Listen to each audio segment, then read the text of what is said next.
इस news के प्रायोजक है Afzan juice. Afzan special basundi, falooda, खजूर जूस, लस्सी, पेंटर चौक, विजापूर वेस्ट, सोलापूर।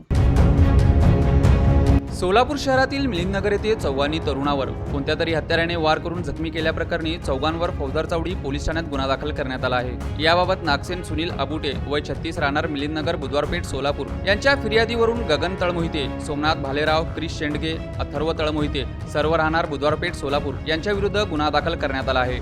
आर्यन तळमोहिते यास नागसेन याच्यामुळे तळमोहितेच्या आत्यांनी त्यास हाताने मारहाण करून रागवले होते। त्याचा राग मनात धरून गगन तळमोहिते व त्याच्या साथीदारांनी 24 मार्च रोजी 10:30च्या सुमारास आबुटे यांच्या घराजवळील सार्वजनिक शौचालयाच्या बोळात नागसेन यास अडवून शिवीगाळ करीत कोणत्या तरी लोखंडी हत्याराने नागसेन याच्या डोक्याच्या पाठीमागे वार केला। त्यात नागसेन हा गंभीर जखमी झाला। तसेच गगन याने चाकू दाखवत पुन्हा आमच्या नादी लागलं तर तुला खल्लास करतो अशी धमकी दिली, म्हणून फौजदार चावडी पोलीस ठाण्यात गुन्हा दाखल करण्यात आला आहे। याचा तपास पोलीस हवालदार पवार हे करीत आहेत।